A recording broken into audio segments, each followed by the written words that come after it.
डाले नहीं, वो ऐसा बैंक है जहां से आपको वापस नहीं मिल सकती। तो कोई बच्चे ये जानकर रो भी रहे होंगे कि मामा ने मेरी ईद ले ली, और बाबाओं को शिकायतें भी लग रही होंगी। मैं तो अक्सर शिकायतें किया करती थी बाबा से कि बाबा मामा ने मेरी ईद ले ली है।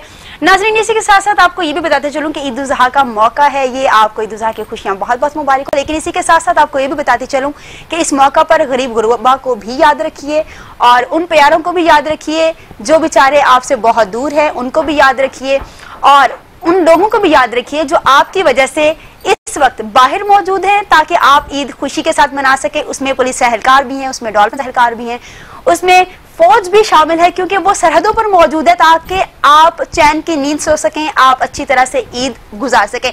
नाज़रीन, ईद के साथ हम लेके आते हैं आपके लिए कुछ खास मेहमान, जिनके बारे में आप जानते हैं कि वो ईद किस तरह से मनाते हैं, वो क्या पहनते हैं, क्या सोचते हैं, क्या ओढ़ते हैं और क्या खाते हैं। ये सब कुछ आपके लिए जानना जरूरी भी होता है क्योंकि वो बड़े नाम होते हैं। जी हाँ नाज़रीन, आज भी एक आपको ऐसी सियासी शख्सियत से मिलाने जा रहे हैं जो माशाल्लाह से सियासत की दुनिया में बहुत बड़ा नाम भी है, और इसके साथ साथ आपको ये बताते चलूं कि वो बहुत अच्छे इंसान भी हैं। जी हाँ नाज़रीन, आज हम मौजूद हैं वसीम रामे साहब के घर, जो ओवरसीज के वाइस चेयरमैन भी हैं। आज हम जानेंगे कि वो ईद किस तरह से मनाते हैं, क्योंकि उनका सियासी दुनिया में भी बड़ा नाम है। इसके साथ साथ माशाल्लाह से वो बच्चों के बाप भी हैं और उनकी फैमिली भी है जिनके साथ वो ईद मनाते हैं। तो उनसे जानना यह है कि वो अपनी ईद किस तरह से मनाते हैं, टाइम बच्चों को देते हैं या फिर टाइम देते हैं लोगों को, और वो क्या पहनते हैं, क्या ओढ़ते हैं और बच्चों के लिए क्या पसंद करते हैं। आइए आपको लिए चलते हैं और मिलवाते हैं वसीम रामे साहब से। जी तो नाज़रीन, जैसे मैंने आपको बताया कि आज हम मौजूद हैं वसीम रामे साहब के घर, जो सियासी दुनिया का माशाल्लाह से बहुत बड़ा नाम है, ओवरसीज के वाइस चेयरमैन भी हैं, जिस तरह से मैंने आपको बताया इससे पहले भी। आज हम इनके साथ मौजूद हैं ये जानने के लिए कि ये ईद किस तरह से मनाते हैं, और हम इनके साथ ईद मनाने के लिए इनके घर पर मौजूद है। आइए उनसे बात करते हैं। अस्सलाम वालेकुम सर। अस्सलाम वालेकुम जी। वालेकुम अस्सलाम सर। सबसे पहले तो आपको ईद मुबारक। ईद मुबारक जी, सबको ईद मुबारक। बहुत शुक्रिया सर। सबसे पहले तो मैं एक मेन सवाल पूछूंगी जो मेरे ख्याल से मैंने सब गेस्ट से पूछा है। आज आपने ईद में क्या खाया, सुबह आपने क्या खाया था, उसके बाद आप ईद की नमाज पढ़ने के लिए गए? जी सबसे पहले तो ऑब्वियसली फजर की नमाज पढ़ी मैंने, और उसके बाद जो पहला मैंने काम किया नमाज पढ़ने के बाद कि मैं कब्रिस्तान गया, अपने वालिदैन की कब्र जो जिंदा नहीं हैं उनकी कब्र पे जाके दुआ की है। बाकी सब जितने भी रिश्तेदार फौत चुके हैं उनके कब्र पे जाके दुआ की है। उसके बाद फिर आके के वज़ू करके नहा धो के फिर ईद के लिए गए हैं। तो ईद से आते ही फौरी कुर्बानी की है। जैसा कि आपको पता है कि जिस बंदे ने कुर्बानी करनी हो तो वो जब तक कुर्बानी कर नहीं लेता उसका खाना मना होता है। तो कुर्बानी करने के बाद फिर नाश्ता किया, खाने को कुछ मिलता है। तो ये सारा सिलसिला है, जैसे सुन्नत भी है, रवायत भी है, तो उसी तरह सारा सिलसिला से होता है। तो सर ये आप ये पेरेंट्स की आप बता रहे हैं कि वो हयात नहीं, अल्लाह पाक उनके दर्जात बुलंद करे, वो आप उनकी कब्र पर शुरू से जा रहे हैं ईद के मौका पर, या फिर अभी आप आज के दिन ही आप गए हैं वहाँ पर? नहीं जी, मैं ट्राई करता हूँ कि मैं हर थर्सडे जो है वो वालिदैन की कब्र पे थर्सडे या फ्राइडे, इन दोनों दिनों से मैं एक दिन ज़रूर पहुँचता हूँ, और कभी नहीं भी पहुँचा जाता। और जब स्पेशली ईद का दिन है तो हमारी खुशियों में उनकी शमूलियत बहुत ज़रूरी है। तो मेरी सब दोस्तों से, अपने सब सुनने वालों से भी यही गुजारिश है कि ऐसे मौक़ों पे कब्रिस्तान ज़रूर जाया करें। अपने जो आपके अजीज़ हैं जो इस दुनिया में नहीं रहे, उनके लिए दुआ ज़रूर किया करें, उनके दुआ किया करें और उन्हें अपनी खुशियों में शामिल किया करें जिस तरह आप करते हैं। अच्छा सर, पेरेंट्स की याद तो आती होगी, ऑब्वियस सी बात है। तो पेरेंट्स के साथ होते हुए आपकी ईदों में क्या रौनक थी जो अब आप मिस करते हैं? जी ऑफ कोर्स, माँ बाप के साथ होते हुए जो खुशियाँ होती हैं वो तो उनका तो कोई नेमल बदल ही नहीं है। लेकिन अब हम ये कोशिश करते हैं, क्योंकि मैं खुद एक बाप हूँ, तो वो जो खुशियाँ हमें अपने माँ बाप से मिली हैं वो अपने बच्चों को देने की कोशिश करते हैं।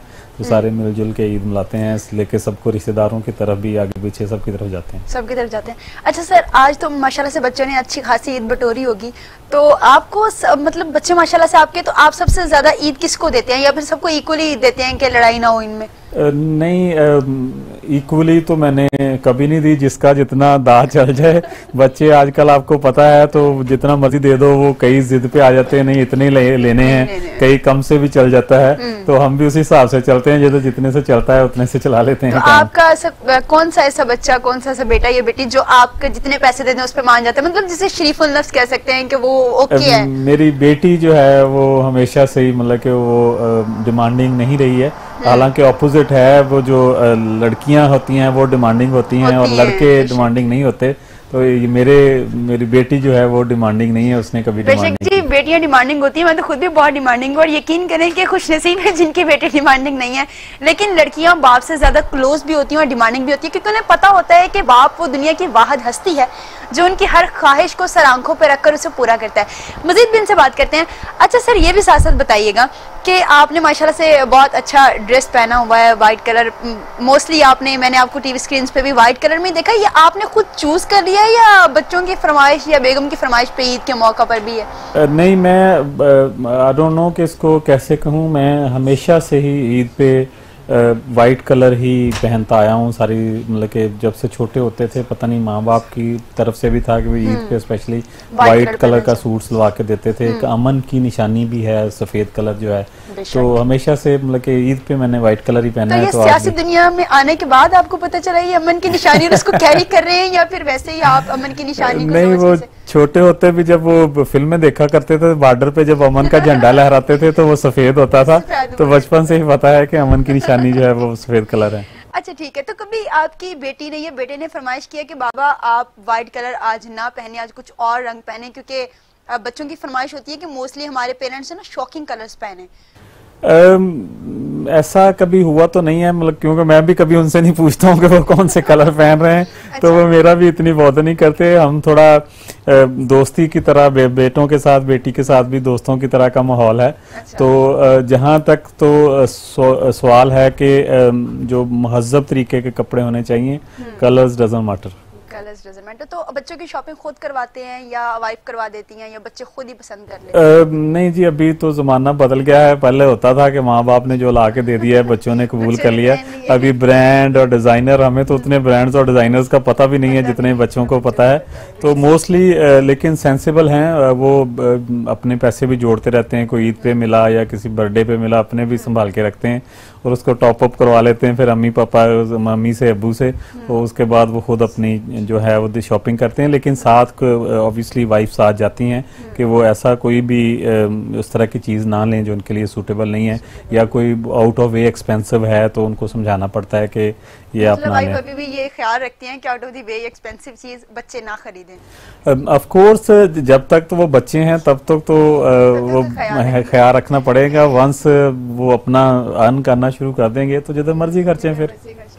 अच्छा, आपका सबसे लाडला बच्चा कौन सा है? मेरी जी बेटी मतलब मुझे बहुत लाडली है। हम उसकी वजह भी मैं बताता चलूं कि हम 5 भाई हैं और हमारी बहन नहीं थी, तो बचपन से ही एक रिश्ते की महरूमी थी जिंदगी में, जो बेटी के आने के बाद पूरी हुई। तो बेटी मेरी बहुत लाडली है। ठीक है। अच्छा सर, अब आप कुछ ऐसा खास कोई ईद आपकी गुजरी हो जो आप अभी तक मिस करते हो और आप चाहते हो कि वैसी ही ईद एक बार फिर से आए? देखें जी, जब तक वालदा जिंदा थी तो सारे लोग इकट्ठे होके गांव में अपनी वालदा के पास में, मतलब कि हमको कुछ मैं भी और मेरे एक और भाई भी तब अब्रॉड थे। एक भाई आर्मी में थे, दूसरे गवर्नमेंट मुलाजम थे। अच्छा। तो ये होता था कि ईद पे सब वालदा के पास पहुंचते थे जब तक वालदा जिंदा थी। तो वो दिन तो आप सारी जिंदगी नहीं भूल सकते। बाकी ईदें आती जाती रहती हैं। तो अभी भी भाई इकट्ठे होते हैं ईद के मौका पर या अपनी अपनी फैमिली? रेयर है क्योंकि सारे दूसरे मुल्कों में सेटल हैं, तो अभी उस तरह का नहीं है। वालदा होती थी तो वालदा का तो फिर डांट भी होती थी कि सारे ईद पे घर पहुंचे जो मर्जी हो। तो एक मोहब्बत भी थी, एक अकीदत भी थी। तो जैसे जैसे टाइम गुजरता जा रहा है, शायद रिश्तों में भी दूरियां आती जा रही हैं, लोग मटीरियलिस्टिक होते जा रहे हैं। जब पहले के दौर था उसमें हर छोटी से छोटी बात पे भी बहुत सारी खुशियां मना लिया जाती थी। तो अभी चीज़ें चेंज हो रही हैं, लेकिन मेरी के दुआ है कि चीज़ें जो अच्छी तरफ जाएं और सब लोगों को समझना चाहिए कि ये जो छोटी छोटी खुशियां हैं हमें इनमें एक दूसरे की खुशियों में शिरकत भी करनी चाहिए और एक दूसरे की खुशियों का रास्ता भी बनना चाहिए। सर मदर की कोई ऐसी डांट जो आपको लगता है कि सारी जिंदगी नहीं भूलेगी, किसी ऐसे टॉपिक पे डांट पड़ी हो आपको जो आपको लगता है कि डांट पड़ने वाली नहीं थी लेकिन बहुत बुरी हुई? मैं घर में सबसे छोटा हूँ, तो घर में जो भी मसला हो जाता था ना तो मैं आर्ग्यू करता था कि मैं इक्वली पार्टनर हूँ हर चीज का बाकी भाइयों की तरह। तो मुझे हमेशा कोई नहीं तू छोटा है खैर है, तू कोई नहीं छोटा है खैर है, तो ये कोई नहीं छोटे वाली बात सारी साथ मेरी जिंदगी रही क्योंकि मैं छोटा था। तो लेकिन ये है कि कभी कभी वो छोटे होने के बेनिफिट्स भी बहुत मिलते हैं। तो जब भाइयों ने काम वगैरह शुरू करना किया तो मैं अभी काम नहीं करता था, तो सारे भाई अम्मी को खर्चा दिया करते थे, तो अम्मी सबसे लेके वो सारा मुझे दिया करती थी। तो छोटे होने के फायदे भी हैं और नुकसान भी हैं। तो आपको मतलब कभी इस तरह से डांट नहीं पड़ी प्रॉपर के? वालदैन की डांट तो पड़ती रहती है, शरारती हम शुरू से थे, तो शरारती जो बच्चे होते हैं उनको डांट तो पड़ती रहती है।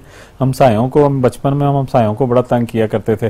वो हमारे जो ऑपोजिट एक घर था, हम लोग 5 भाई थे, तो वो 5-6 बहनें थी, उनका भाई कोई नहीं था, छोटे थे तब। तो हम क्या करते थे, वो उनकी कुंडी थी बाहर उन दिनों में, तो उसके साथ धागा बांध के ले आते थे अपने घर, उधर से कुंडी खटकाते थे। तो कई मरतबा डांट पड़ी, छितर भी पड़े। अच्छा, मतलब आप शरारती बच्चे रहे हैं? बिल्कुल शरारती बच्चे थे हम, मतलब कि मैं अकेला ही नहीं, हम सारे भाई ऐसे थे, अब सारे भाई आपस में मतलब कि मिलके शरारतें करते थे सब। तो आपको नहीं, अब ये बताएं, बचपन में तब शरारती थे, क्या आपके बच्चों में भी आपके आते हैं? देखें जी, बच्चे तो हमेशा ही शरारती होते हैं। वो आज के बच्चे हैं या आज से 15 साल पहले के थे या 30 साल पहले के थे, इसी चीज का नाम बचपन है। अगर आप में बचपन में भी आप में शरारत नहीं है तो आपका बचपन नहीं है। कुछ बच्चों की ना शरारतें बड़ी सुलझी से होती हैं, तो जिस तरह की आपने शरारतें की हैं, इस तरह की आपके कभी किसी बच्चे ने शरारत की, आपको देख के अपना बचपन याद आया? मेरा जो एक बेटा है वो है इस तरह का, वो मतलब बहुत ज्यादा नॉटी है, और समटाइम ऐसी शरारतें करता है, सरप्राइज कर देता है मुझे भी। तो हैं वे बच्चे मतलब कि वो भी ऐसे ही हैं। सर आपको बचपन में सबसे ज्यादा ईदी किससे मिलती थी, मामा से या बाबा से, और लाडले किसके थे आप? लाडला तो ऑफ कोर्स मैं अम्मी का था, क्योंकि मैंने सिस्टर ना होने की वजह से ज्यादा टाइम मैंने ज्यादा कुर्बत अम्मी की थी। तो जैसे मैंने बताया कि अम्मी सबसे ले दे के सारे वो मेरे हाथे चढ़ते थे सारे, तो सबसे ज्यादा ईदी भी अम्मी से ही मिलती रही है। अच्छा, सबसे ज्यादा। अच्छा, मतलब कभी ऐसा हुआ है कि बाबा को आपकी किसी बात पे बहुत गुस्सा आया हो और आपको लगा हो कि अभी छित्तर पड़ने वाले हैं मुझे, लेकिन अम्मी ने बचा लिया हो? अम्मियां तो ऐसी होती हैं, आपकी 1000 गलतियां जो होती हैं जिन पे आपके जायज होते हैं छित्तर पड़ने, उनसे भी बचा लेती हैं, फिर प्यार से समझा भी देती हैं कि नहीं बेटा ये गलती थी, यहाँ आपको नहीं गलत करना चाहिए था। और मेरे ख्याल में कि किसी को भी समझाने का तरीका जो है वो वायलेंस या सख्ती नहीं हो सकता। समझाने का असल तरीका जो है वो उसको कन्विंस करना होता है, बच्चा है या बड़ा है, उसको दलील दे के कन्विंस करें कि क्या गलत है क्या सही है। तो बड़ी मरतबा चांस हुआ है कि पढ़ते पढ़ते बची हैं, और बड़ी मरतबा ऐसा भी हो पढ़ रही थी बीच में से जान छूटी है। अच्छा, तो मुझे ये बताएं कि आप बचपन में सारे भाई इकट्ठे शरारत करते थे, कभी अपनी शरारत का मलबा किसी भाई पर डाला और निकल गए? ओ बड़ी मर्तबा, ये तो नॉर्मल चीज थी। वैसे ये होता था कि जैसे मैं भाई बड़े मुझसे बड़े जो ट्विन्स हैं, तो ट्विन्स हमेशा ही ज्यादा शरारती होते हैं। वो बाज़ औक़ात कई ऐसी चीजें कर देते होते थे तो जानबूझ के मेरे जुम्मे डाल देते होते थे। उन्हें पता था कि अम्मी का लाडला है तो इसको अम्मी ने कुछ नहीं कहना। तो ये अच्छी मतलब कि सुलझी हुई फैमिलीज में जब प्यार हो आपस में तो ये चीजें चलती रहती हैं ये सारी। अच्छा सर, आप पहले ईद बचपन में किस तरह से गुजारते थे, क्या रूटीन हुआ करती थी आपकी ईद गुजारने की? जी तब तो कोई फिक्र नहीं था, तब तो लेने ही होते थे, देने कहीं नहीं होते थे। तो सुबह नमाज पढ़ने के बाद फिर होता था कि जितने चाचा ताया फुफ्फो लोग हैं, जिधर जिधर भी पहुंच होता है खाला की तरफ, तो हर जगह पहुंचते थे, हर जगह से ईदी बटोरते थे। और एक ये वसीला भी था कि सारे रिश्तेदारों से आप कनेक्टेड थे, सारे खुशियां शेयर करते थे। तो अभी ईदों में क्या डिफरेंस है? अभी भी आपकी ईदें गुजरती हैं इस तरह से, या लोग, क्योंकि आप सियासी उससे भी आपका ताल्लुक है, तो लोग अभी मिलने भी आते होंगे और लोगों को भी टाइम देना है, आपने अपने घर वालों को भी टाइम देना है, तो फिर किस तरह से मैनेज करते हैं? हाँ नहीं जी, अभी तो ऑब्वियसली चीज़ें चेंज हो गई हैं, क्योंकि जब आप पॉलिटिक्स में आ जाते हैं तो आप कि पर्सनल लाइफ जो है वो पर्सनल नहीं रहती। डिस्टर्ब नहीं मैं कहूँगा, क्योंकि जब आप पॉलिटिक्स में हैं तो आप इस मुल्क को सर्व कर रहे हैं और इस मुल्क के लोगों का आपकी ज़िंदगी पे पूरा हक है। मैं नहीं समझता कि मेरी कोई भी मतलब कि मैं कहूँ कि जी मेरी प्राइवेसी डिस्टर्ब हो रही है। मुझ पे पूरा हक है मेरे मुल्क के लोगों का। अगर मैं सियासत में हूँ, सियासत पेशा ही इसी चीज़ का नाम है। तो होता है, कोशिश होती है कि जब गाँव में आए ईद के लिए तो अपने जितने भी गांव के लोग हैं जिनसे काफ़ी देर से राब्ता नहीं हुआ होता, तो ईद पे सारे इकट्ठे हुए होते हैं। या ऐसे ही अगर आप अपने शहर में कहीं ईद कर रहे हैं तो आपके जितने भी पड़ोसी होते हैं या दोस्त होते हैं तो ईद पे सारे इकट्ठे होते हैं, तो एक जगह पे नमाज पढ़ रहे हैं तो मिल लिया जाता है। तो ईद का दिन एक वसीला है कि आपके जितने भी पुराने यार दोस्त रिश्तेदार जिनसे आप काफ़ी टाइम से मिल नहीं सके, उनसे मिल सकें, उनको गले लगा सकें, उनसे बातचीत कर सकें, उनसे खुशियाँ शेयर कर सकें। अच्छा सर, अभी भी जब आप ईद की नमाज पढ़ने जाते हैं तो चूंकि आपका माशाल्लाह से बड़ा नाम है सियासी दुनिया में, तो लोग आपसे मिलने के लिए वहाँ पे खड़े होते होंगे या आपसे सेल्फीज बनाने के लिए, यंगस्टर्स को तो बड़ा शौक होता है कि कोई सियासतदान मेरे उसके साथ सेल्फी बना ली जाए। तो कभी ऐसा होता है आप ईद की नमाज पढ़ के वापस आ रहे हैं, लोग सेल्फीज लेने के लिए भी खड़े हुए या कोई दावत देने के लिए खड़ा, कोई कह रहा है ये हमारे घर? ये तो नॉर्मल चीज़ें हैं। जब आप सियासत में हैं या आप भी जैसे शोबिज़ में हैं, तो जो भी लोग ये शोबिज़ के लोग या फिल्म इंडस्ट्री के या ड्रामा के या पॉलिटिशियंस या मिनिस्टर्स, जो भी लोग इस नेशन को सर्व कर रहे होते हैं वो हीरोज़ होते हैं आम लोगों के लिए। तो उनकी ख्वाहिश तो होती है, आजकल भी ऐसा ही है। मतलब कि बहुत जगह कई मरतबा ऐसे होता है कि आप आउट ऑफ वे कहीं गए होते हैं कि आप एक्सपेक्ट नहीं कर रहे होते हैं, तो वहाँ पे भी लोग आपको रिकग्नाइज करते हैं। तो मैं बताता चलूँ कि मैं अभी तो चलो मैं वाइस चेयर की पोस्ट पे हूँ, बहुत बड़ी जिम्मेदारी है ओवरसीज़ की मुझ पे, पंजाब की। तो इससे पहले भी जब मैं पॉलिटिक्स में था तो टीवी शोज़ वगैरह जो करंट अफेयर के प्रोग्राम्स हैं उनमें शमूलियत होती थी। तो मैं एक बहुत ही बैकवर्ड इलाका था मेरे गांव से बहुत आगे, तो उधर को काम पड़ गया, तो उधर मैं गया तो समबडी रिकग्नाइज मी, वो देखो वसीम साहब जो टीवी पे आते हैं। तो ये दुनिया का मतलब कि लाइफ का हिस्सा है ये सारी चीज़ें, ये चलता है सब कुछ। अच्छा, कभी इस तरह हुआ फैमिली के साथ कहीं बाहर गए हुए हो टाइम में, तो आपको किसी ने आके सेल्फी का कहा हो या कहा हो कि सर हमारे साथ 10 मिनट बैठिए, तो कभी इस तरह के मौकों पे गुस्सा आया? नहीं, बिल्कुल नहीं। जैसे मैंने पहले भी बोला है कि मैं देखें जी, हम पब्लिक सर्वेंट हैं तो पब्लिक का हम पे राइट है, और जितना मेरी कोशिश होती है कि कभी भी ऐसा कोई इंसिडेंट ना हो, कोई ऐसा चांस ना हो कि हम किसी को मायूस करें। और ये छोटी छोटी चीज़ें हैं, याददाश्त हैं, वो मतलब कि वो अपने दो दोस्तों में बैठेंगे, दिखाएंगे कि जी मैं फ़लाँ को मिला हूँ, तो उनके चेहरे पे स्माइल आएगी। तो आप किसी की भी स्माइल का, किसी भी खुशी का ज़रिया बगैर कुछ खर्चे बन रहे हैं तो आपको 100% बनना चाहिए। अच्छा, ये जज्बा आपका, मतलब मैं हैरान हो रही हूँ कि लोगों के लिए इतनी मोहब्बत, इतना जज्बा, ये सियासी दुनिया से पहले भी ऐसे ही था? मैं जी शुरू से ही सोशल वर्कर था, इंसानियत की खिदमत के लिए काम कर रहे थे। पहले मैंने काफ़ी सारे NGOs के साथ काम किया। हम जो एड्स के पेशेंट हैं वो उनसे लोग नफ़रत करना शुरू कर देते हैं। बीमारी तो कहीं से भी लग सकती है, कोई भी वसीला हो सकता है, वो भी इंसान है। तो मैं 1-2 NGOs के साथ काम कर रहा था जो एड्स के पेशेंट्स को डील करती थी, उसके साथ काफ़ी मुल्क भी मैंने टूर किए। उसके बाद मैं फिर पाकिस्तान इंटरनेशनल फाउंडेशन है, उसमें एज ए डायरेक्टर मैंने काम करना शुरू किया। बाद में जो गवर्नर सरवर हैं, पंजाब के गवर्नर हैं, उनकी जो फाउंडेशन है सरवर फाउंडेशन, उसका मैं डायरेक्टर बना।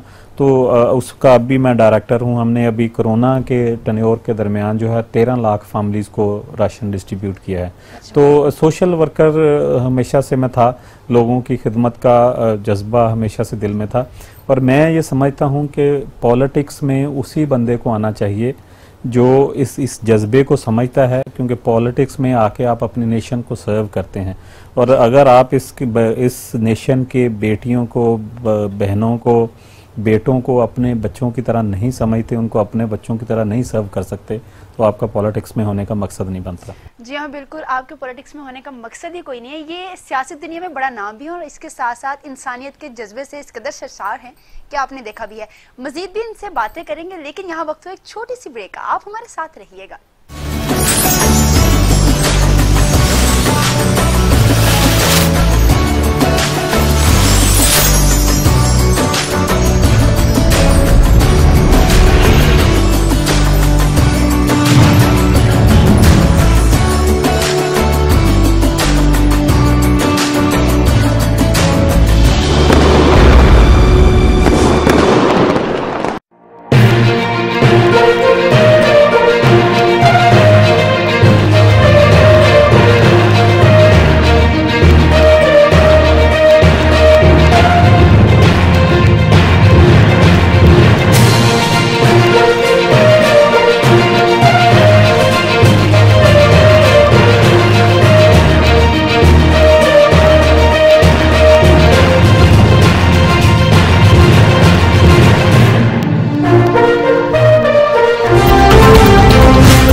सबसे पहले।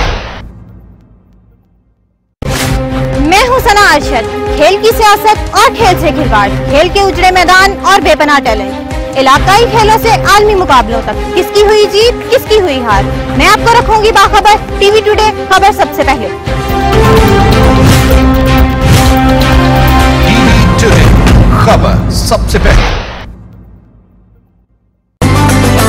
टीवी टुडे ने खास तौर पर ये बड़ी महफिल, ये बड़ा मेला सजाया है ईद कुर्बान के खुसूसी मौके पर। इस वक्त मेहमान स्टूडियो में मौजूद हैं। इनको देखकर हमारे चेहरों पर, आपके चेहरों पर आती है मुस्कुराहटें। जिथे भी होवे, जिस महफिल दे विच भी होवे, उथे रौनक लग जाती है। अच्छा, अब ज्यादा मस्के ना लगाओ, मैंने सारा गोश्त आपको नहीं देना।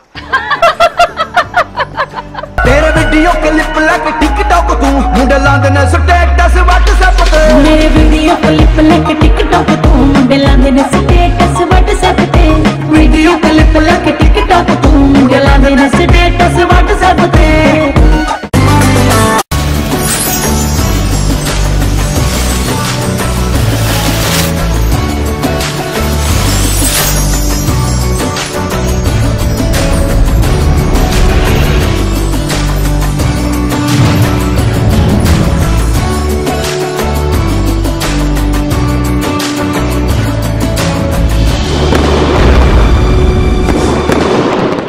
जी तो नाजरीन, एक बार फिर से खुशामदीद। गुफ्तगू का सिलसिला आगे बढ़ाते हैं और इनसे मजीद भी बातें करते हैं। जैसा कि उन्होंने बताया, ये एड्स के पेशेंट्स के लिए काम कर रहे थे, जो कि बाइस से नफरत होते हैं अक्सर लोगों के लिए। सर, आप एड्स के पेशेंट्स के लिए काम कर रहे थे, तो कभी आपको किसी ने तनकीद का निशाना नहीं बनाया? क्योंकि लोग बड़ी नफरत करते हैं एड्स के पेशेंट से। देखें जी, जब इंसानियत की बात होती है तो सब इंसान हैं। पेशेंट कोई किसी भी वजह से बन सकता है, बीमार तो बीमार है। बेशक वो बीमारी बहुत ही बुरी बीमारी है, जानलेवा है, आगे भी स्प्रेड होती है, लेकिन एहतियाती तदाबीर हैं जिनके तहत आप उन पेशेंट्स का ख्याल रख सकते हैं।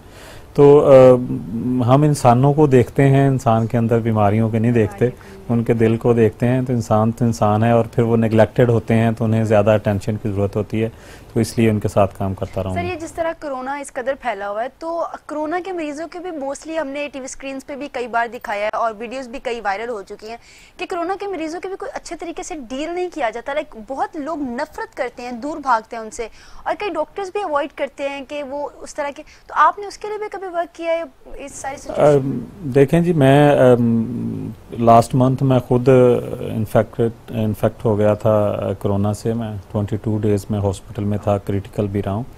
असल में कोरोना एक नया वायरस है जिसकी अभी बहुत सारी तशखीस नहीं है, और इसकी मतलब कि अभी तक वो शुरू में स्टार्ट में 3-4 इसकी जो तशखीसें थी वो बाद में रॉन्ग प्रूव हुई हैं, नई उसकी तशखीस आ गई है। पहले कह रहे थे ये एयरबोर्न नहीं है कि हवा में से मुंतकली नहीं हो सकती, बाद में उन्होंने तशखीस की तो हवा से भी मुंतकली हो सकती है। तो जब नया वायरस होता है तो उसकी स्प्रेडिंग का अभी तक सारी चीज़ें क्लियर नहीं है, तो इसलिए इससे डरना और इससे एहतियात करना बहुत ही ज़रूरी था। तो ये कोई नफरत तो नहीं कहा जा सकता है, एहतियात जो है वो बहुत अच्छी चीज़ है। और थोड़ी सी मैं जहाँ तक मेरी इंफॉर्मेशन है, मैं स्टडी करता रहता हूँ WHO के भी जो इसकी रिसर्च है, मेडिकली भी, और कुरान सुन्नत की नज़र से भी अगर देखा जाए तो 2-3 चीज़ें हैं। एक तो वबाएँ, कुरान पाक में भी जिक्र है कि वबाएँ आती रहती हैं और मौसमी होती हैं और उनका मौसम के साथ वो बदल जाती हैं। तो कोरोना वाली सिचुएशन एक अजीब सिचुएशन है। इसका अभी तक बहुत सारे सस्पिशंस हैं। अमेरिका ने भी चाइना पे इल्ज़ाम लगाया, किसी ने इसराइल पे लगाया, किसी ने UK पे लगाया कि इंजीनियर्ड है, खुद साख्ता वायरस है। तो अगर कुरान और सुन्नत की नज़र से चलें तो सस्पिशंस जो हैं वो लगती भी सही हैं, लेकिन साथ साथ अगर आप मेडिकली देखें तो कोरोना जो है एक वायरस है जिससे आपको फ्लू और आपके लंग्स डैमेज होते हैं, बाद में नमूनिया होता है। जो आपकी डेथ का मेन कॉज है वो आपकी लंग्स डैमेज और नमूनिया है। तो इस तरह के वायरसेस पहले भी हैं। पहले आप इन्फ्लुएंजा देख लें, नज़ले का जो वायरस है वो आपको होता है तो वो भी आपको यही कि आपको फ्लू करता है और आपका गला ख़राब करता है और आपके लंग्स को करता है, क्योंकि उसकी ऑलरेडी वैक्सीन बन चुकी है तो वो जानलेवा नहीं रहा। फिर आज से 100 साल पहले भी एक वायरस था जो पूरे यूरोप ने को जिसने डैमेज किया, और यही सिचुएशन थी कि तब भी लोग मास्क लेके घूमते थे। वो आपके स्पिट से जो वो आगे फैलता था और वो कंटेजियस था और जानलेवा था। तो इसी तरह मेरा ख्याल है कि कोरोना की जब मेडिसिन आ गई तो उसके बाद ये एक मामूली इसकी हैसियत होगी, जैसे एक फ्लू के वायरस की हैसियत है उतनी रह जाएगी, क्योंकि अभी तक इसकी वैक्सीन नहीं है और इसका अटैक सीधा लंग्स पे होता है तो आपका लंग्स डैमेज होते हैं, इस वजह से डेथ का खतरा है, इस वजह से इसको डेंजरस समझा जा रहा है। कहते हैं कि जैसे फ्लू तो फ्लू से अवॉइड करें, वैसे भी कहते हैं कि फ्लू होता है, ये तो मतलब 70% लोगों को मोस्टली फ्लू हो रहा होता है, तो लोगों का कहना है ये बस बीमारी को प्रोमिनेंट कर दिया गया है, अदरवाइज ये कोई बीमारी इतनी खास नहीं है। तो क्या ये भी बात दुरुस्त है? नहीं, ऐसी बात बिल्कुल नहीं है। देखें, साइंस की तहकीक जो है उसको मानना चाहिए।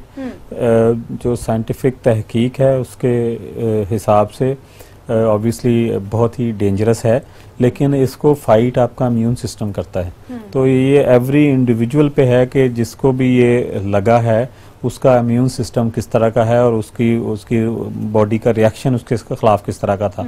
आप मुख्तलिफ अगर कंट्रीज की स्टडी करें तो चाइना में डेथ रेट जो है 8% रहा है। अगर 100 लोगों को कोरोना हुआ है तो उसमें से 8 की डेथ हो गई है।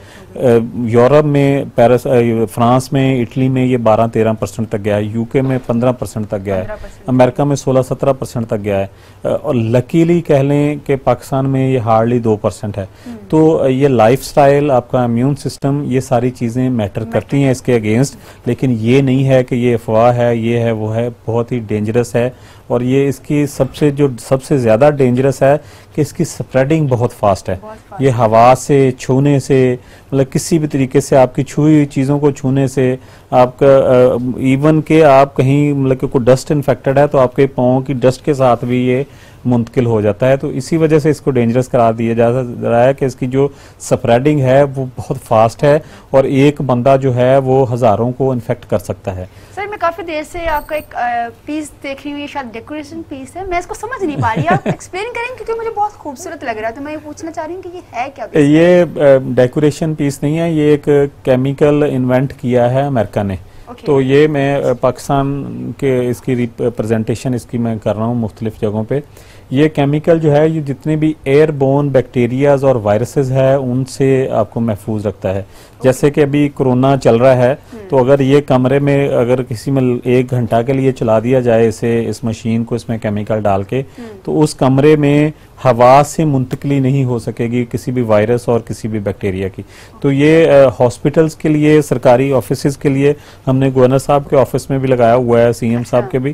तो इंशाल्लाह इसकी हम बहुत जल्दी एक बड़ी प्रेजेंटेशन देंगे, तो ये भी बहुत हेल्पफुल होगा कोरोना की जो लोगों को कोरोना से बचने के लिए। मतलब आप इसको कम्प्लीटली कोरोना को लेके चल रहे हैं कि मैं कोरोना के हवाले से तमाम तरह इकदाम करूंगा, क्योंकि आप इसे पर्सनली खुद लेके आए हैं और इसको भी प्रेजेंट भी कर रहे हैं। जी, मैं एक चीज तो बहुत वाज़ेह है कि जब तक कोरोना की वैक्सीन नहीं आ जाती तब तक corona is a serious threat के इवन आपके कंट्री में एक भी पेशेंट है ना तो ये सीरियस थ्रेट है बिकॉज ऑफ जो स्प्रेडिंग इसकी जैसे फास्ट है।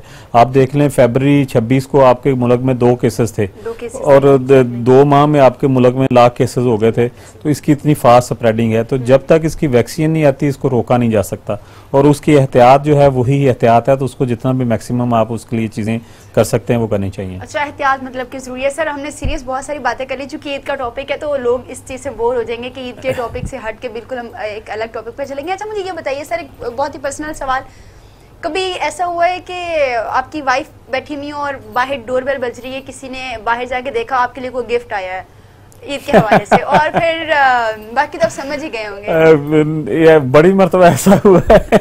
एक मरतबा नहीं, और हमें बचने का बहुत आसान तरीका है कि हम पॉलिटिशियन हैं तो कई लोग भेज देते हैं, किसी ने भेज दिया होगा, फैंस भी हो सकते हैं, दो यार दोस्त भी हो सकते हैं, हम बच सकते हैं। और हर किसी को ये ट्राई नहीं करना चाहिए क्योंकि हर कोई पॉलिटिशियन नहीं है तो हालात खराब होने का खतरा है। अच्छा, कभी इस तरह हुआ है कि आपको आपकी वाइफ ने भी कोई अच्छा सा ड्रेस गिफ्ट किया हुआ है कि आप ईद पे ये पहने, और किसी बहुत और इम्पोर्टेंट इंसान ने भी आपको कोई गिफ्ट भेज दिया कि आप ये पहने? तो देखें जी, गिफ्ट तो गिफ्ट होते हैं, उनकी कदर भी करनी चाहिए।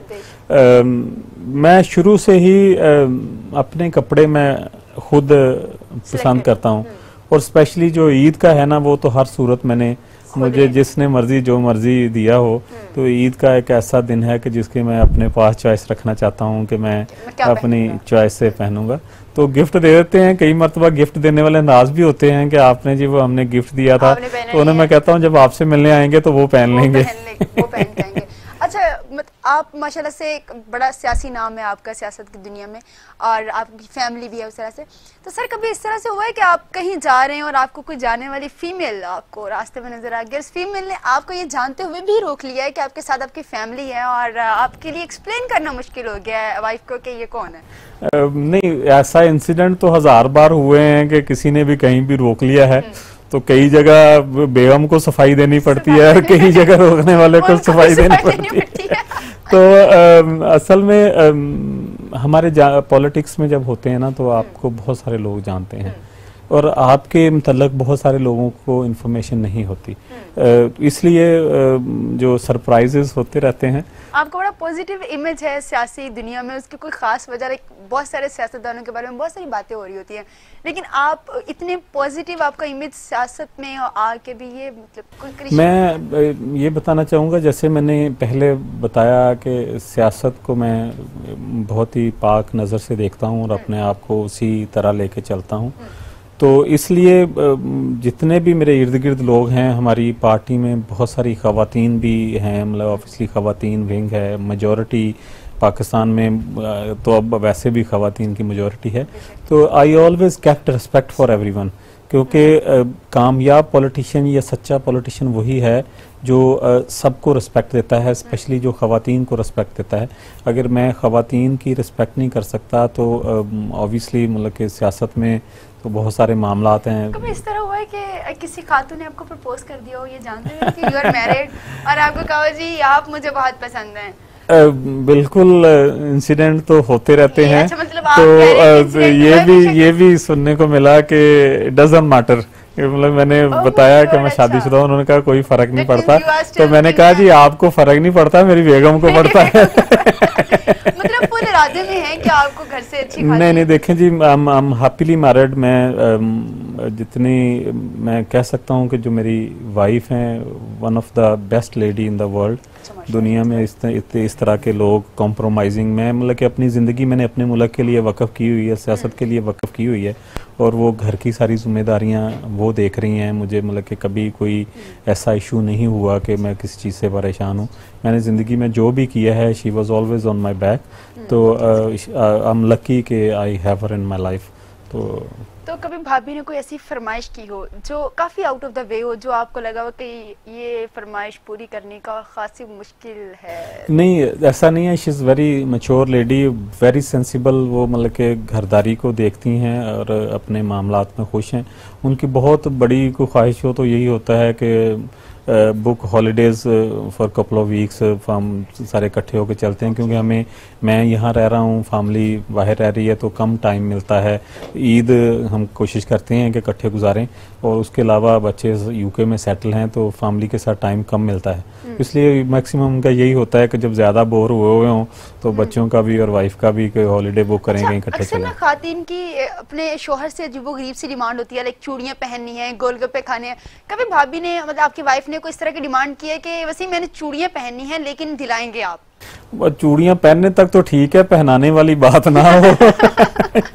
तो देखें जी, ज्वेलरी जो है ख़वातीन का जो है ना, वो सिंगार है, उनका मतलब के हिस्सा है उनकी लाइफ का।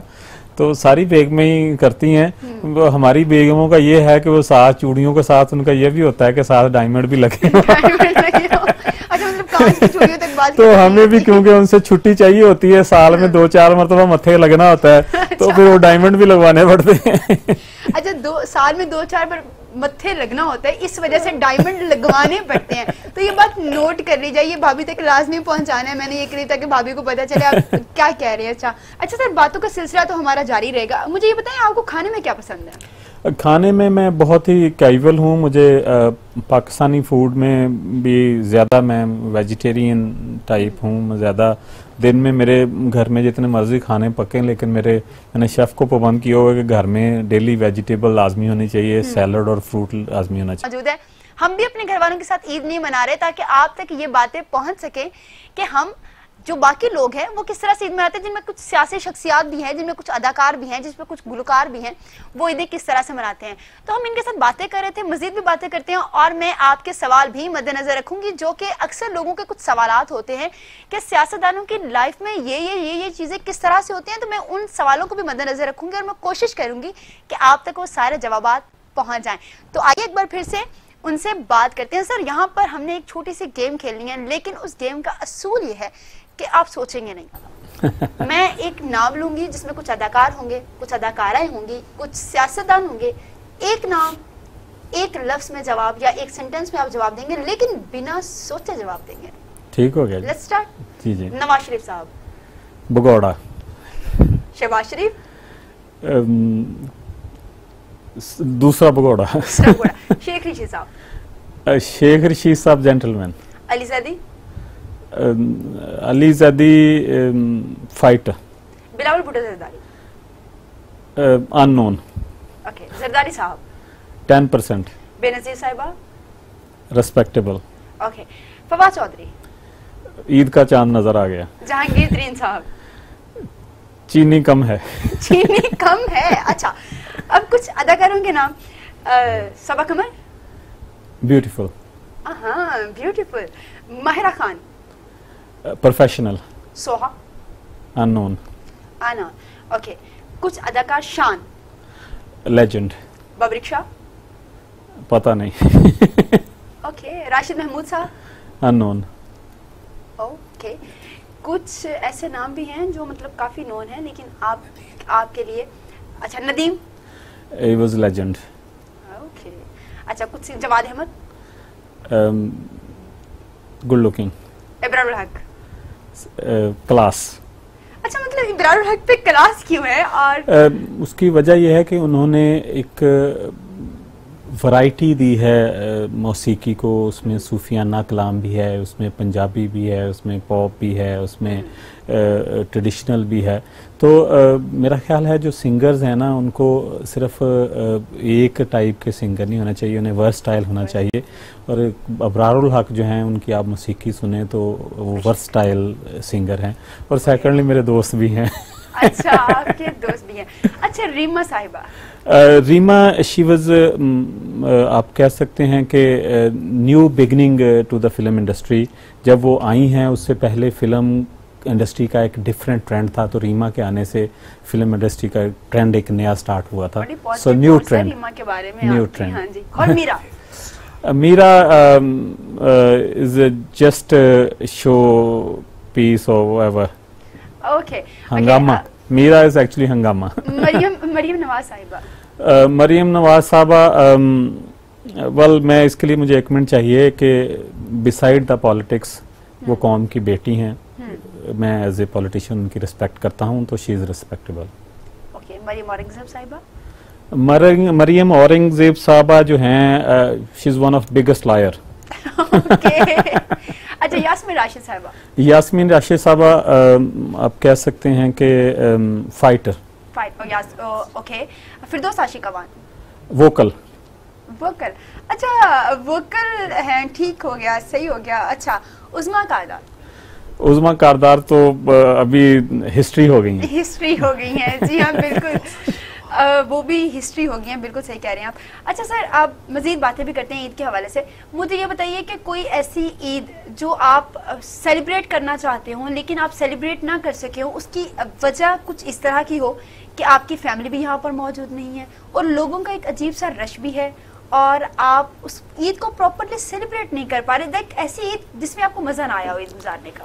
नहीं जी, ऐसा तो नहीं, मतलब कि एक तो चलो अल्लाह की तरफ से सम टाइम हो जाता है कि कई टाइम आपके ईद के दौरान कहीं ना कहीं फैमिली में फौतगी हो जाती है, तो आपको एकदम से सारी चीज़ें छोड़ के अपने रिश्तेदारों को या जो होते हैं उनको देखना पड़ता है। तो उसके अलावा कभी ऐसा नहीं है, हम जिंदा दिल हैं, जिंदा दिल कौमें जो हैं जिंदा दिली से ईदें मनाती हैं, जिस मर्जी हाल में हो, जो मर्जी हो, तो ईद तो हम मनाते हैं और धूम धड़क्के से मनाते हैं। सिर्फ ये है कि अगर खुदा ना खास्ता एक तो इंसिडेंट हुए हैं कि फैमिली में फौतगी हो गई थी इससे एक दिन पहले, तो वो फिर ऑब्वियसली शोक का माहौल होता है। लेकिन ईद हम जो है ना नॉर्मली जो मर्जी हो, बेशक बुखार में हो, बेशक जिस मर्जी हाल में हो, थके हुए हो, ईद के कपड़े पहन के पूरा वो बेशक 2 दिन पहले सोए ना हो, लेकिन ईद हम सेलिब्रेट करेंगे। सर आपका सोशल सर्कल माशाल्लाह से काफी बड़ा है, तो कोई आपका कोई खास दोस्त भी है जिसके साथ आप अपनी सारी बातें शेयर करते हैं? क्योंकि इंसान को कहते हैं कि एक अच्छे दोस्त की जरूर जरूरत होती है। मेरा जो बेस्ट फ्रेंड है, आप कह सकते हैं। बेस्ट फ्रेंड है या बेस्ट फ्रेंड है? अच्छा। मेल शहजाद भट्ट उसका नाम है। अच्छा। हम एक ही गांव के रहने वाले हैं और 7-7, 8-8 साल के थे जब से दोस्ती है। वो अपनी फील्ड में काम कर रहे हैं, मैं अपनी फील्ड में काम कर रहा हूँ। मैं एक उनकी चीज़ बताना चाहूँगा कि वो जिस तरह के हालात में से भी गुजरा हो, उसने आज तक कभी कोई ऐसी फरमाइश मुझ तक नहीं की कि मुझे किसी बात से शर्मिंदा होना पड़े या मैं पूरी ना कर सकूं तो मुझे शर्मिंदगी हो। और बेलॉस दोस्त है कि जिसकी कभी कोई ख्वाहिश है ही नहीं मेरे तक, उसको अपनी दोस्ती से है, किसी ख्वाहिश से नहीं है। जैसा कि आजकल बड़ा मटेरियलिस्टिक दौर है, लोग जो दोस्ती ढूंढ के बनाते हैं कि जिनसे फायदे ले सकें। तो इस तरह के दौर में इस तरह का दोस्त एक नेमत है, मैं हमेशा उसकी इज्जत करता हूँ। सर दोस्तों के साथ भी ईद मनाते हैं या फैमिली और लोगों में गुजर जाती है? कभी कोई शाम दोस्तों के नाम की है कि आज बस? नहीं, शाम में हमारी सारी दोस्तों के नाम होती हैं। अच्छा, दिन में फैमिली के साथ होते हैं। देखें जी, एक पाकिस्तान में वैसे भी ट्रेडिशन है, माहौल है कि जितने दोस्त हैं दिन में सारे अपनी अपनी फैमिलीज के साथ होते हैं। तो शाम को जब खाने तक फैमिली का टाइम होता है, तो खाने के बाद 1-2 घंटे आप गाँव में भी देख लें तो गाँव के जो चौक चौराहे होते हैं वहाँ सारे दोस्त इकट्ठे होकर बैठे हैं। शहर में भी देखें तो कोई ना कोई वो सस्ती चाय वाला खोखा ढूंढा होता है जिधर सबने इकट्ठे होकर बैठना होता है। तो सेम हमारा भी लाइफस्टाइल वही है कि हम अपने दोस्तों के साथ गेट टुगेदर करते हैं जरूर। अच्छा, अभी भी आप मिस करते हैं वो ईदियां जो पहले मिला करती थी कि ईद कार्ड्स मिल रहे हैं दोस्तों को? अक्सर मोस्ट प्रोबेबली आपको दिए जाते थे जेंट्स के लिए, और ईद कार्ड होते थे जिनमें कुछ अशार लिखे हुए होते थे। आपको याद आता है अभी भी वो टाइम? बिल्कुल याद आता है। मोर के पंखों वाले ईद कार्ड हुआ करते थे, उनमें लाइटें भी लगी होती थी। अच्छा। और वो उसका एक अपना ही था कि वो आप सालों साल अपने पास यादगार एक रख सकते थे, और वो इतने खूबसूरत बने होते थे कि उनको आप फ्रेम करवा के भी रख सकते होते थे। फिर कई लोगों को तो हॉबी होती थी कि उन्होंने अपने जितने हर साल ईद कार्ड मिलते हैं उनका पूरा एक एल्बम बनाया होता था, तो तस्वीरें साथ लगा के। So things have change now. अभी ईद मुबारक जो है वो व्हाट्सएप पे आती है, तो व्हाट्सएप का दौर है। तो कभी दिल करता है किसी दोस्त को ईद कार्ड दें? शहजाद साहब को जो आपके बेस्ट फ्रेंड है उनको ईद कार्ड बना के देने का दिल किया, उसके ऊपर चंद इशार लिखने का दिल किया हो, या कोई मोर का पंख बीच में रखने का दिल किया हो, या वही जो एक टाइम में 100 रुपए की घड़ी लेके दिया करते थे वो घड़ी लेके देने का दिल किया हो जिसमें वो डायलर लगा हुआ होता है और टिक टिक टिक की आवाजें आ रही हैं और लाइट्स लगी हुई? नहीं, वो शहजाद भट्ट जो है ना, उससे तो ईद मिलने के लिए एक तो मुझे बाजू काफी खोलने पड़ते हैं। अच्छा। और साथ मुझे पुराना मुझे कोई अच्छी किस्म का एक परफ्यूम भी साथ रखना पड़ता है। तो दोस्त है फिर भी कार्ड नहीं, जाके गले मिल के जफ्फी डाल के ईद मुबारक कहते हैं। अच्छा, ठीक हो गया। सर आप मौसीकी सुनते हैं? बिल्कुल सुनते हैं जी। अच्छा जी, किस तरह के गाने आपको पसंद हैं? ज्यादा मुझे सूफियाना कलाम जो ज्यादा मीनिंगफुल जो हैं कह सकते हैं, कवालियां कह सकते हैं, सूफियाना कलाम। तो आपका तो शेड्यूल इतना बिजी होता है, उसमें किस टाइम में जाके आप मौसीकी सुन रहे होते हैं? असल में हमारे जो काम में ट्रैवलिंग भी बहुत ज्यादा इन्वॉल्व है, तो कभी इस्लामाबाद का चक्कर, कभी रहीम यार खां का चक्कर, कभी फैसलाबाद का। तो कभी कभी होता है कि थके हारे होते हैं, तो फिर होता है कि गाड़ी में कभी कई मरतबा नींद भी हमने गाड़ी में पूरी करनी होती है, तो तब धीमे से मौसीकी लगा के फोन साइड पे रख के 2-4 गाने सुन लेते हैं। बस ऐसा ही चलता है, साथ साथ चल रहा होता है सारा कुछ। अच्छा, आपका favourite colour? Favourite colour is always green, is Pakistan colour.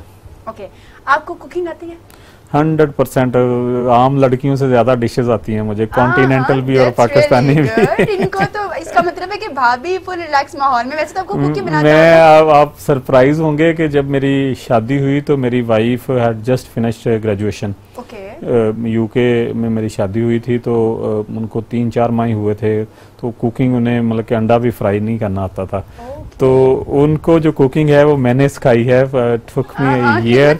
तो मतलब कि वाइफ को ट्रेन मैंने खुद किया है। अच्छा, फिर वो उसको भी फिर शौक हो गया, तो मुझसे ज्यादा अच्छी वो कर लेती है। अच्छा, मतलब भाभी ने जब नई नई शादी हुई, चूंकि उन्होंने बताया कि अपनी वाइफ को इन्होंने खुद कुकिंग सिखाई, और ये बहुत अच्छी चीज है, वाइफ्स के साथ कोऑपरेटिव होना चाहिए। उसकी वजह यह है कि वाइफ्स आपसे हैं, जब तक हस्बैंड का नाम साथ रहता है वाइफ्स की भी इज्जत होती है, और हस्बैंड के उठने बैठने से उसकी वाइफ की भी पहचान होती है। बिल्कुल ये बात दुरुस्त है, और मोहब्बतें भी ये चीजें बढ़ा रही होती हैं। अच्छा सर, ये बताइए, ईद के हवाले से आपने कभी भाभी को कोई सरप्राइज गिफ्ट दिया और बहुत भाभी खुश हुई हो? क्या गिफ्ट मिला? मैं सरप्राइज गिफ्ट आप ये कह लें कि एक मरतबा नहीं, फ्यू टाइम ऐसे हुआ है कि मैं, क्योंकि अभी पिछले 6-7 साल से मैं पाकिस्तान में हूँ, तो उनका आना जाना तो रहता है, मेरा भी आना जाना रहता है, तो इकट्ठे नहीं रह रहे, ऑब्वियसली सर्विंग द नेशन। तो ट्वाइस ऐसा हुआ है कि मैंने उन्हें कह दिया कि यार इस मरतबा मेरे से यूके नहीं आया जाना, तो ईद हम इकट्ठे नहीं कर सकेंगे, तो आप अपनी शॉपिंग वॉपिंग कर लो, बच्चों का ख्याल रखना। तो I just went without telling, तो मैंने सरप्राइज दिया, जाके ईद वाले दिन डोर नॉक किया है। तो ट्वाइस मतलब कि एक मरतबा मतलब कि वाइफ को, और बच्चों को तो 2 मरतबा ऐसे हुआ है कि उन्हें नहीं पता था कि मैं आ रहा हूँ। तो इस तरह की चीजें जो हैं, छोटी छोटी खुशियां जो हैं, आपके रिलेशन को मजबूत करती हैं। बेशक, और ये बहुत बड़ी बात है कि ये अपनी वाइफ को कहते हैं कि जी मैं नहीं आ रहा, लेकिन जब अचानक जाते हैं तो वाइफ के चेहरे की खुशी कुछ और होती है, क्योंकि वाइफ के लिए सबसे जरूरी ये होता है कि उसका हस्बैंड उसे टाइम दे, बच्चों को टाइम दे, और फैमिली जब इकट्ठे होकर बैठती है ना, उसका मजा ही कुछ अलग होता है। और जब ये बिल्कुल अचानक जाते हैं आप अपनी वाइफ के पास सरप्राइज देने के लिए, बच्चों को सरप्राइज देने के लिए, तो उनके जो चेहरे की खुशी होती है, शायद ही वो उस खुशी को कभी महसूस कर सकते हो। सर, चूंकि ईद के हवाले से हम आपके साथ मौजूद है, हमने आपका टाइम भी लिया है, और बहुत शुक्रिया, आपने हमें टाइम दिया और हमारे साथ गुफ्तगू की, और हमारे चैनल के लिए, हमारे लोगों के लिए आपने बात की। सर, आप ईद के हवाले से एक खास पैगाम जो लोगों को देना चाहते हैं हमारे प्लेटफॉर्म? जी, मेरा पैगाम यही है, इंग्लिश की एक कहावत है, live the life to the fullest, कि जिंदगी को भरपूर तरीके से जिएं, बार बार नहीं मिलती। ईद खुशी का दिन है, खुश रहें, खुशियां बांटें, और जिससे भी आपका लड़ाई झगड़ा है उसको अगर माफ़ कर सकते हैं तो उसे माफ़ कर दें, उसको गले से लगाएं। और 2 चीज़ें और हैं कि हुजूर पाक सल्लल्लाहु अलैहि वसल्लम की भी सुन्नत है, और उनकी हदीस भी है, उन्होंने फरमाया है कि अगर आप एक यतीम के बच्चे पे सर पे हाथ रखते हैं तो आप इंसानियत के सर पे हाथ रखते हैं। तो कोई भी अगर आपके अड़ोस पड़ोस से यतीम है, उसकी कफ़ालत कर सकते हैं तो करें, अगर नहीं कर सकते ईद के दिन उसके सर पे हाथ ज़रूर रखें। और दूसरा, मैं हमेशा ही कहता हूँ कि एज ए नेशन हमें कश्मीर का कॉज हमेशा ज़िंदा रखना है। कश्मीरी लोग हमारे बहन भाई हैं, आज ईद के दिन भी उनके दुख में हम शरीक हैं, उनके साथ जो सलूक रवा है उसमें हम शरीक हैं, और उनकी आवाज़ बन के हम पूरी दुनिया में हमेशा खड़े रहेंगे। और एक और बात कि जितने भी फ़ौजी शोहदा हैं उनके बच्चे जिधर भी हैं, गवर्नमेंट भी अपने तौर पे ज़िम्मेदारी निभाती है, उनका ख्याल रखती है। और जो साहिब हैसियत लोग हैं, अगर उनके और कहीं इलाके में कहीं भी फ़ौजी शहीदों की पीछे वरसा हैं या उनके बच्चे हैं तो उनका ख्याल रखें, क्योंकि उन्होंने ज़िंदगियाँ, हमारी ज़िंदगी बचाने के लिए निशावर की हैं, तो उनकी ज़िम्मेदारी इस कौम की ज़िम्मेदारी है। बेशक जी, ईद का मौका है, ईद के मौका पर अपनी खुशियों में दूसरों को भी शामिल करें, स्पेशली वो लोग जो गरीब हैं, जो आपकी तरह बन सवर कर घरों में बैठकर अच्छे अच्छे खाने नहीं खा सकते, उनको भी याद रखें। चूंकि आपने कुर्बानी करनी है, ये कुर्बानी की ईद है, तो आप उनका भी हिस्सा जो है वो जरूर रखें। और साथ ही साथ जैसे वसीम रामे साहब ने कहा कि शोहदा के बच्चों का भी ख्याल रखें, क्योंकि उन शोहदा ने आपके लिए, आपकी हिफाजत के लिए, इस मुल्क की हिफाजत के लिए अपनी जानें निसार कर दी हैं, ताकि आप लोग आराम से सो सकें। और यही वो फोर्सेज हैं जिनकी वजह से हम अपने घरों में आज इतनी खुशी से ईदें मना रहे हैं। बच्चों के सरों पर हाथ रखें, वो जिनके पेरेंट्स नहीं हैं उन्हें इस चीज़ का एहसास दिलाएं कि कोई है जो उनसे मोहब्बत करता है, उनसे मोहब्बत कीजिए। जिन्हें लगता है कि हमसे कोई मोहब्बत नहीं